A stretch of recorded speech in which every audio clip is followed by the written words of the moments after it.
الحمد للہ رب العالمین، والصلاة والسلام علی سید الانبیاء والمرسلین، اما بعد، اعوذ باللہ من الشیطان الرجیم، بسم اللہ الرحمن الرحیم۔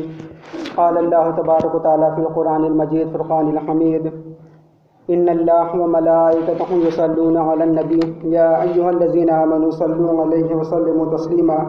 صدق اللہ العلی العظیم، ونحن علی ذلک لمن الشاہدین والشاکرین، والحمد للہ رب العالمین۔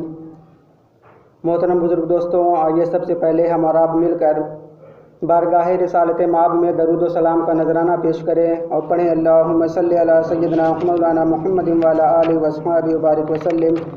صلاۃ و سلام علیک یا رسول اللہ صلی اللہ تعالی علیہ وآلہ وسلم۔ حضرات، پچھلے 2 جمعہ سے ہمارے خطاب کا عنوان درود شریف کی فضیلت ہے، اور درود شریف کی فضیلت میں جو احادیث کریمہ آئی ہیں اس کو میں نے مختصر بیان کر دیا ہے، اور آج بھی انشاءاللہ درود شریف کی فضیلت بیان کرنا چاہوں گا کہ درود شریف کی پڑھنے کی کتنے فضیلت ہیں اور نہ پڑھنے کے کتنے نقصان ہیں۔ اور یہ بھی سمجھ لیجئے کہ آقا دو عالم صلی اللہ علیہ وسلم نے ارشاد فرمایا، حضرت عمر رضی اللہ تعالیٰ عنہ سے روایت ہے کہ جب مسلمان یعنی کہ جب ہم دعا مانگتے ہیں تو وہ دعا زمین و آسمان کے بیچ معلق رہتی ہے، قبول نہیں ہوتی جب تک حضور صلی اللہ علیہ وسلم پر درود شریف نہ پڑھ لیا جائے۔ تو اگر آپ اپنی دعا کو قبول کروانا چاہتے ہیں تو آپ کو اپنی دعا کے شروع میں اور آخر میں درود شریف پڑھنا ہوگا، یعنی کہ دعا شروع کرنے سے پہلے 3 مرتبہ درود شریف پڑھ لیں اور پھر آخر میں 3 مرتبہ درود شریف پڑھ لیں۔ انشاءاللہ آپ جو بھی دعا مانگیں گے آپ کی دعا قبول ہو جائے گی۔ اور حضور اکرم صلی اللہ علیہ وسلم ارشاد فرماتے ہیں کہ قیامت کے دن کچھ لوگوں کو جنت میں جانے کا حکم ہوگا، لیکن وہ جنت کا راستہ بھول جائیں گے۔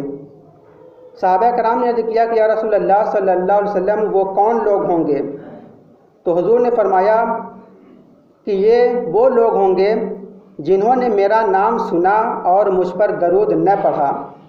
اور حضرت قتادہ رضی اللہ تعالیٰ عنہ فرماتے ہیں کہ رسول کریم صلی اللہ علیہ وسلم نے فرمایا کہ یہ کتنی ظلم و جفا کی بات ہے کہ کسی کے سامنے میرا ذکر کیا جائے اور وہ مجھ پر درود نہ پڑھے۔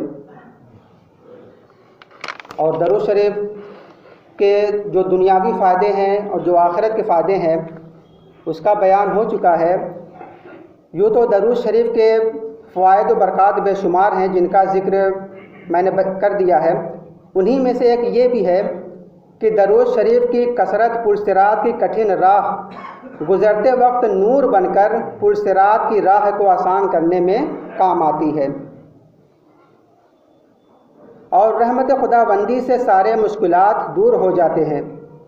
آئیے پہلے یہ سمجھیے کہ پرصراط آخر ہے کیا، پھر درود شریف پڑھنے کی وجہ سے جہنم سے کس طرح آزادی مل جاتی ہے سماعت فرمائیے۔ پرصراط یہ ایک پل ہے جو جہنم کے پشت پر یعنی جہنم کے اوپر نصب کیا جائے گا، جو بال سے زیادہ باریک اور تلوار سے زیادہ تیز ہوگا۔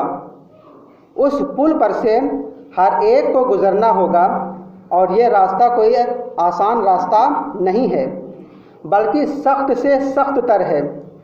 سب سے پہلے اس راستے سے نبی کرم صلی اللہ علیہ وسلم تشریف لے جائیں گے، پھر انبیاء و مرسلین، پھر آپ کی امت، پھر اس کے بعد دوسری امتیں۔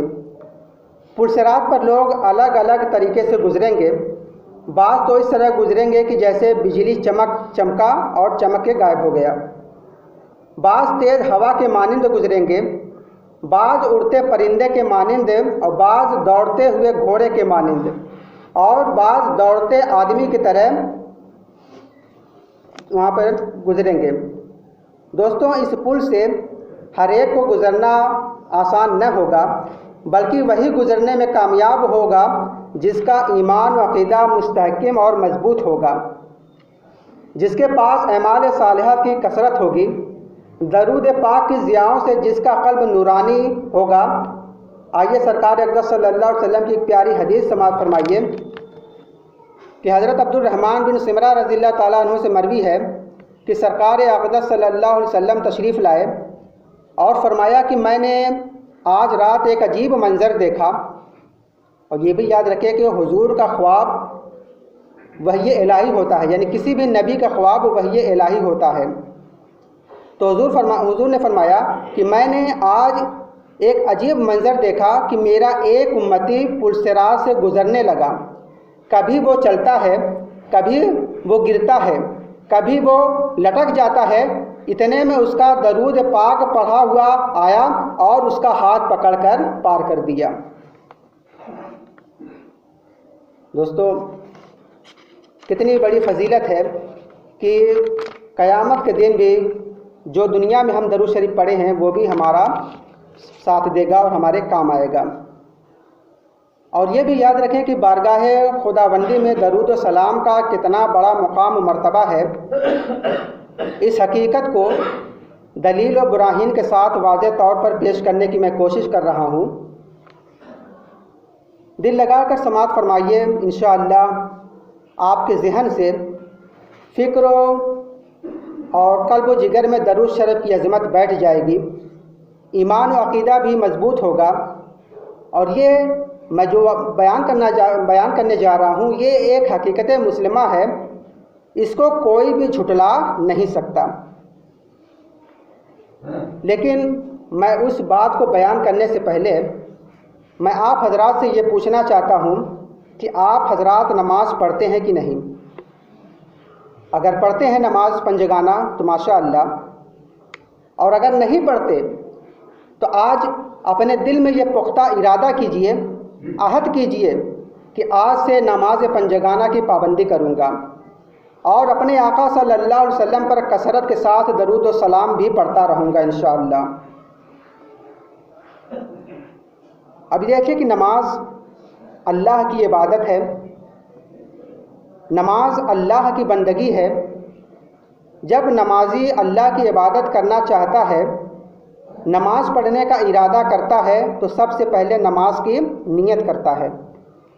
مثلا فجر کی 2 رکعت پڑھنا چاہتا ہے تو وہ اس طرح نیت کرتا ہے کہ نیت کی میں نے 2 رکعت نماز فجر فرض یا سنت کی، واسطے اللہ تعالیٰ کے میرا کعبہ شریف کی طرف اللہ اکبر کر کر ہاتھ کو باندھ لیا.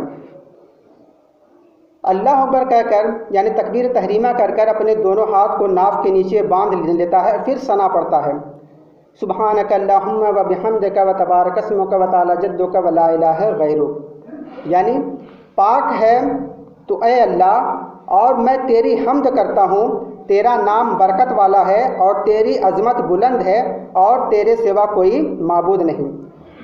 بغور میں آپ حضرات سے یہی گزارش کروں گا کہ بغور سماعت فرمائیے گا، کیونکہ یہ بہت ہی بہترین بات ہے اور بہت ہی باریک بات ہے. تو جب بندہ نماز کے لیے نیت باندھتا ہے اور ثنا پڑھتا ہے، ثنا پڑھنے کے بعد تعوذ یعنی کہ اعوذ باللہ من الشیطان الرجیم، اس کے بعد بسم اللہ الرحمن الرحیم، پھر اس کے بعد سورہ فاتحہ پڑھتا ہے اور سورہ فاتحہ کے بعد قرآن مقدس کی کسی سورت کی تلاوت کرتا ہے جو اس کو یاد ہو.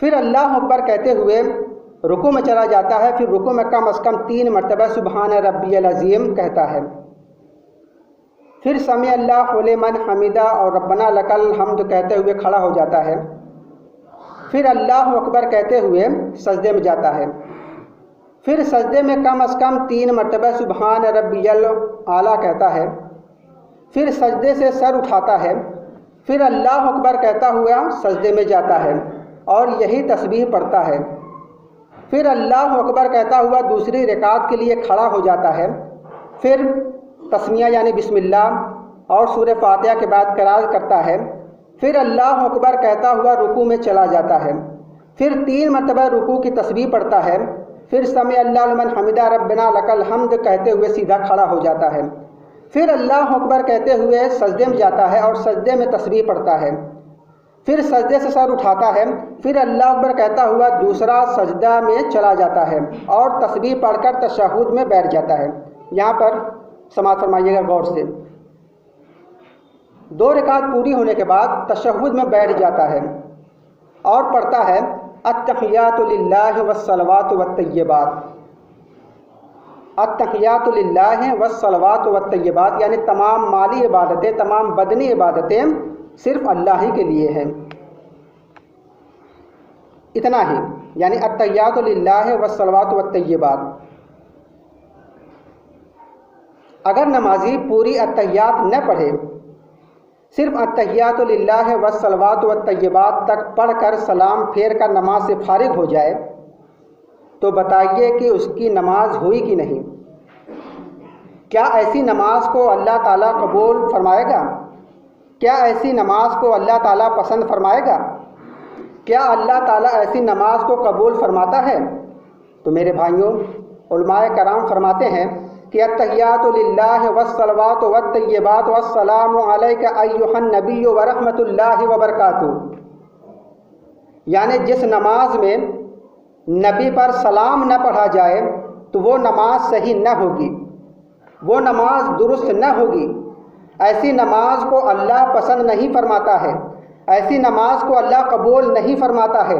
اگر آپ کو یقین نہ ہو تو علماء کرام سے پوچھ لیجئے کہ میری نماز ہوئی کہ نہ ہوئی، تو علماء کرام بھی یہی فرمائیں گے کہ تمہاری نماز نہیں ہوئی، دوبارہ نماز کو پڑھو۔ آپ کہیں گے کہ مولانا صاحب جب نیت کی تو اللہ کی تعریف کیا، ثنا پڑھا تو اللہ کی تعریف کیا، تسمیہ پڑھا تو اللہ کی تعریف کیا، سورہ فاتحہ پڑھا تو اللہ کی تعریف کیا، دوسری سورت کی تلاوت کی تو اللہ کی تعریف کیا، رکوع میں گیا تو اللہ کی تعریف کیا، رکوع میں تسبیح پڑھا تو اللہ کی تعریف کیا، رکوع سے کھڑا ہوا تو اللہ کی تعریف کیا، سجدے میں گیا تو اللہ کی تعریف کیا، سجدے میں تسبیح پڑھا تو اللہ کی تعریف کیا، تشہد میں بیٹھا تو اللہ کی تعریف کیا، پوری نماز میں اللہ کی تعریف کیا، صرف حضور صلی اللہ علیہ وسلم پر سلام ہی تو نہیں بھیجا، پھر بھی میری نماز نہیں ہوئی، تو ایسا کیوں؟ تو مولانا صاحب جواب دیں گے کہ اللہ تعالیٰ ایسی نماز کو قبول نہیں فرماتا ہے جس نماز میں اللہ کے حبیب کو سلام نہ بھیجا جائے، جس نماز میں اللہ کے حبیب پر درود نہ بھیجا جائے۔ تو معلوم ہوا کہ بغیر سلام کے اللہ تعالیٰ نہ نیت کو قبول فرماتا ہے، نہ ثنا قبول فرماتا ہے، نہ تسمیہ قبول فرماتا ہے، نہ سورہ فاتحہ کو قبول فرماتا ہے، نہ رکوع کو قبول فرماتا ہے، نہ رکوع کی تسبیح کو قبول فرماتا ہے، نہ قیام کو قبول فرماتا ہے، نہ سجدہ کو قبول فرماتا ہے، نہ سجدے کی تسبیح کو قبول فرماتا ہے، نہ تشہد کو قبول فرماتا ہے، یعنی ارکان نماز میں سے کسی رکن کو بھی قبول نہیں فرماتا ہے۔ تو دوستو، اب حقیقت نکھر کر آپ کے سامنے آ گئی کہ اگر بارگاہ خداوندی میں نیت کو قبول کروانا چاہتے ہو تو اپنی نماز کو کامل بنانا چاہتے ہو اور اپنے اعمال میں قبولیت چاہتے ہو تو حضور صلی اللہ علیہ وسلم پر سلام پڑھنا پڑے گا۔ اگر ثنا کو قبول کروانا چاہتے ہو تو حضور صلی اللہ علیہ وسلم پر سلام پڑھنا پڑے گا۔ اگر سورہ فاتحہ کو قبول کروانا چاہتے ہو تو حضور پر سلام پڑھنا پڑے گا۔ اگر رکوع کو قبول کروانا چاہتے ہو تو حضور پر سلام پڑھنا پڑے گا۔ اگر سجدہ کو قبول کروانا چاہتے ہو تو حضور پر سلام پڑھنا پڑے گا۔ اگر قیام کو قبول کروانا چاہتے ہو تو حضور صلی اللہ علیہ وسلم پر سلام پڑھنا پڑے گا۔ اگر تشہد کو قبول کروانا چاہتے ہو تو حضور صلی اللہ علیہ وسلم پر سلام پڑھنا پڑے گا، اس لیے کہ سلام میں حضور کی عظمت ہے، سلام میں حضور کی رفعت ہے، اور عظمت رسول کے بغیر اللہ تعالیٰ کسی کی بھی عبادت قبول نہیں فرماتا ہے۔ رفعت رسول کے بغیر اللہ تعالیٰ کسی بھی عبادت کو قبول نہیں فرماتا۔ تو معلوم ہوا، پتہ چلا کہ اللہ تعالیٰ نہ نماز کو قبول فرمائے گا، نہ روزہ کو قبول فرمائے گا، نہ زکوٰۃ کو قبول فرمائے گا، اور نہ حج کو قبول فرمائے گا۔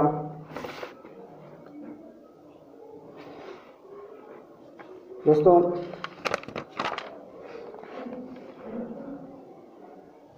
حضرت جابر رضی اللہ تعالیٰ عنہ نے فرمایا کہ ایک روز نبی اکرم صلی اللہ علیہ وسلم منبر پر جلوہ افروز ہوئے۔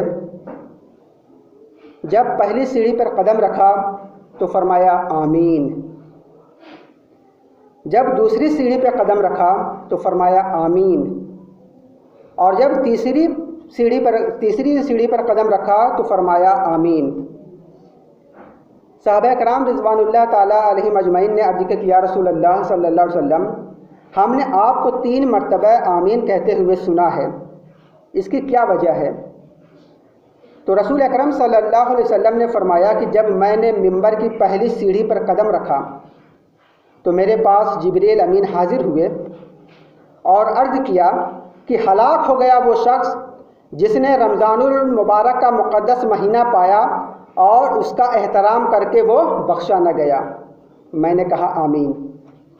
جبریل امین نے دعا کی، ہلاک ہو گیا وہ شخص جس نے ماں باپ کو بڑھاپے کے عالم میں پایا پھر ان کی خدمت کر کے جنت حاصل نہ کر سکا۔ تو حضور نے کہا، میں نے کہا کہ آمین۔ تیسری مرتبہ جبریل امین نے دعا کی کہ تباہ و برباد ہو جائے وہ شخص جس کے پاس آپ کا ذکر یعنی حضور کا ذکر کیا جائے اور اس نے آپ پر درود نہ پڑھا۔ تو میں نے کہا آمین۔ حضرات، اس حدیث سے معلوم ہوا کہ درود پڑھنا خوش بختی کی علامت ہے اور درود نہ پڑھنا بدبختی کی پہچان ہے۔ درود پڑھنا خوش نصیبی کی علامت ہے اور درود نہ پڑھنا بدنصیبی کا سبب ہے۔ درود پڑھنا جنتی کی نشانی ہے اور درود نہ پڑھنا جہنمی کی پہچان ہے۔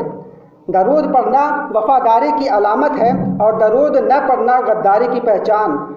درود پڑھنا قربت کی علامت ہے اور درود نہ پڑھنا دوری کا باعث ہے، اور درود پڑھنا قبولیت کی دلیل ہے اور درود نہ پڑھنا مردودیت کی دلیل ہے۔ درود پڑھنا حقانیت کی دلیل ہے اور درود نہ پڑھنا شیطانیت کی علامت ہے۔ درود پڑھنا غلامی کی پہچان ہے اور درود نہ پڑھنا حرما نصیبی کی علامت ہے۔ آقا مدینہ صلی اللہ علیہ وسلم نے فرمایا کہ بے شک اللہ تعالیٰ اس شخص پر نظر رحمت فرماتا ہے جو مجھ پر درود پڑھتا ہے، اور جس شخص پر اللہ تعالیٰ نظر فرمائے گا اسے کبھی عذاب نہیں دے گا۔ اب یہاں پر میں ایک چھوٹا سا واقعہ آپ کو بیان کر کے اپنی بات مکمل کروں گا۔ ایک بہت ہی پیاری حکایت ہے، آپ اس کو بغور سماعت فرمائیے کہ شہر بلخ میں ایک سوداگر رہتا تھا اور اس کے 2 بیٹے تھے۔ سوداگر کا انتقال ہو گیا اور اس نے وراثت میں بہت کچھ چھوڑا تھا۔ دونوں بیٹوں نے آدھا آدھا بانٹ لیا۔ دنیاوی مال کے تقسیم میں کوئی پریشانی نہ آئی، مگر مسئلہ اس بات پر کھڑا ہو گیا کہ باپ کے پاس حضور صلی اللہ علیہ وسلم کے 3 بال مبارک تھے۔ دونوں بھائیوں کے درمیان موے مبارک کی تقسیم کا بھی معاملہ آیا کہ ان کو کیسے تقسیم کیا جائے۔ چنانچہ بڑے بھائی نے چھوٹے بھائی سے کہا کہ دونوں ایک ایک بال مبارک رکھ لیں اور تیسرے کو آدھا آدھا کر کے بانٹ لیں۔ چھوٹا بھائی نہایت پرہیزگار، دیندار اور عاشق رسول تھا۔ بھائی کے اس مشورے کے سنتے ہی کانپ اٹھا اور تھرا گیا اور کہا، بھائی صاحب، ہرگز ایسی بے ادبی نہیں کروں گا کہ سرکار دو عالم صلی اللہ علیہ وسلم کے بال مبارک کے 2 ٹکڑے کیا جائے۔ یہ سن کر بڑا بھائی بگڑ گیا اور ناراضگی کا اظہار کرتے ہوئے کہا کہ اگر حقیقت میں تمہارے دل میں ان بالوں کی یہی عزت و احترام ہے تو ایسا کرو کہ تم تینوں بال اپنے پاس رکھ لو اور اپنے حصے کا سارا مال و دولت مجھے دے دو۔ چھوٹے بھائی نے کہا، بھائی صاحب، آپ کے فیصلے کو میں قبول کرتا ہوں اور میں اپنے حصے کا سارا مال و دولت آپ کے حوالے کرتا ہوں، تینوں مقدس بالوں کو ہمارے حوالے کر دیجئے۔ چنانچہ بڑے بھائی نے چھوٹے بھائی کے سارے مال و دولت پر قبضہ کر لیا اور چھوٹا بھائی تینوں مقدس منہ مبارک کو چھوٹے بھائی کے حوالے کر دیا۔ چھوٹا بھائی سرکار اقدس صلی اللہ علیہ وسلم کے بال مبارک کو پا کر خوشیوں سے سرشار ہو گیا اور اپنی جان سے بھی زیادہ اس بال کی حفاظت کرنے لگا، اور صبح و شام بڑے ادب و احترام کے ساتھ تینوں بالوں کے سامنے رکھ کر سرکار مدینہ صلی اللہ علیہ وسلم کی بارگاہ میں درود و سلام کی ڈالیاں نچھاور کرتا۔ اب دیکھیے کہ اللہ تعالیٰ نے درود کی برکت سے اس کے کاروبار میں ترقی عطا فرما دی اور کچھ ہی دنوں میں وہ دنیاوی دولت سے بھی مالا مال ہو گیا، اور ادھر دوسرا بھائی کو دن بدن نقصان ہی نقصان ہوتا گیا، یہاں تک کہ وہ بالکل مفلس اور کنگال ہو گیا۔ تو میرے دوستوں اور بزرگوں، معلوم ہوا کہ درود پاک میں بڑی برکت ہے، درود پاک میں بڑی عظمت ہے، اور اس سے سرکار صلی اللہ علیہ وسلم کا قرب ملتا ہے، ان کی شفاعت بھی ملتی ہے، ان کا دیدار بھی نصیب ہوتا ہے اور دین و دنیا میں کامیابی اور کامرانی ملتی ہے۔ مولا تعالیٰ سے دعا ہے کہ ہم سب کو اپنے محبوب کا سچا عاشق بنائے، انہی کی محبت میں جلائے، انہی کی محبت میں اٹھائے اور انہی کی محبت میں سلائے۔ بلکہ میں تو یہ کہتا ہوں کہ ہماری زندگی کا یہ وظیفہ ہو جائے کہ میں سو جاؤں یا مصطفیٰ کہتے کہتے، میں سو جاؤں یا مصطفیٰ کہتے کہتے، کھلے آنکھ صلی اللہ کہتے کہتے۔ اللہ تبارک و تعالیٰ سے دعا ہے کہ میں کہنے سننے سے زیادہ عمل کی توفیق عطا فرمائے۔ وآخر دعوانا ان الحمد للہ رب العالمین۔